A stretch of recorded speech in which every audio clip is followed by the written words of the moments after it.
Good morning, Ursuline Academy. Welcome to another edition of UA Today. I'm Campbell Kennedy. And I'm Ava Avtiev. Stay tuned today for info on Scottish songs, the supermoon, what teenagers spend their money on, and voting. This past Friday, we brought our school week to an end with some wonderful Scottish songs sung by our own UA girls. During the last month, they spent about 2 to 3 weeks on these songs to prepare for their concert. A Scottish man named Mr. Miller came in every Wednesday to give them tips and to sing with them. When we asked Mr. Harkey how he got the idea for the girls to sing the Scott songs, he responded with, "About 8 years ago, when I was teaching at a different school, I went to a meeting of the E. Desmond Lee Collaborative, which is an organization that helps connect teachers with the many different arts and opportunities available for students in the St. Louis area. At that meeting, I met a lady named Diane McCoff, who heads up a group called the Scottish Partnership for Arts and Education.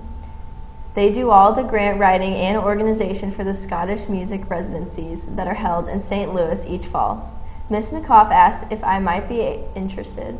I thought it sounded like a great opportunity for my students and have been participating each year since then."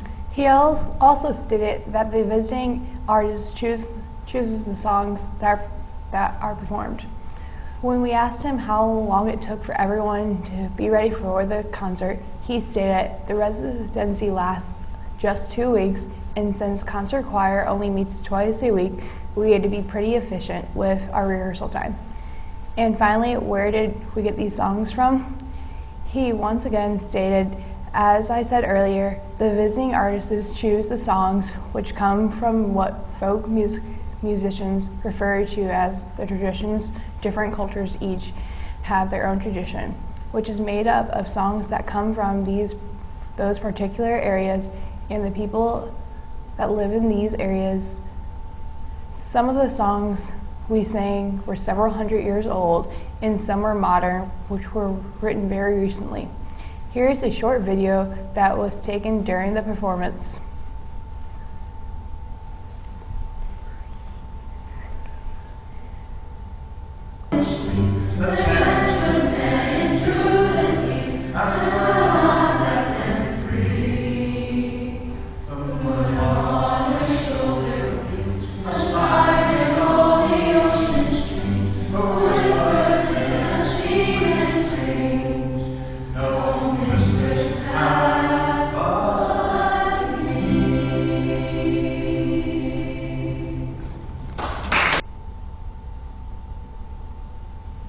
Also, a few weeks ago, we held our open house for everyone to come and visit. Ava, would you mind telling us a little bit more on what happened? Tuesday was an important day in science. It was the last day the supermoon will appear until 2034. During the supermoon, the moon was 14% bigger and 30% brighter than the average moon. It's also called the beaver moon because it arrives at the same time when hunters set traps for beavers before water freezes to make sure they have enough fur for the winter. So hopefully you got a chance to see the supermoon on Tuesday, because it will be a while until we see it again. But if not, here are some pictures of the supermoon throughout the world. Now let's find out on what teens spend their money on. Most teens do not think about the items they spend money on. Here at Ursuline, most girls would say that they spend their money on food. Here's a quick video starring Ursuline girls and the things that they spend their money on.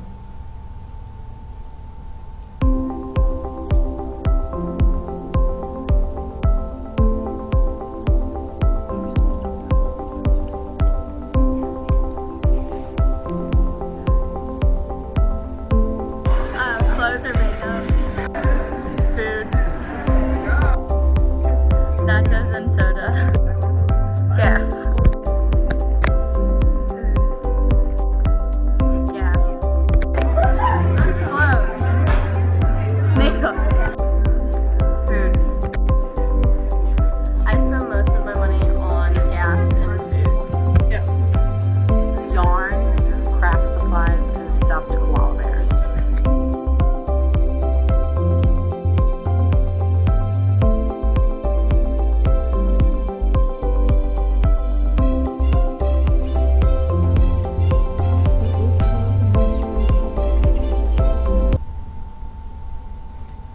Oops, sorry guys, no transition, but that was a great story.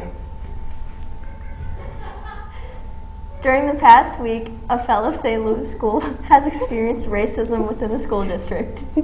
On the bus ride to school one morning, a black student was told by another student to go to the back of the bus now that Donald Trump is president. The victim's aggressor was in fact suspended. However, many believe that suspension was not enough. Ladue High School has more than 100 students walking out of class Wednesday afternoon to protest the way school administrators are dealing with racial issues at the school. With Thanksgiving around the corner, it is important for us to be grateful that we have such a strong community and such close bonds with our fellow peers. Keep Ladue in mind today as they struggle to find peace and love within their school. From helping to demonstrate love to the love shown towards Ursuline, the Alumni Association wants to give a big shout out to the students who helped at the 11th annual trivia night on Saturday night. They helped raise over $10,000 for tuition assistance. It was Ursuline sisterhood at its finest. Nice job, ladies.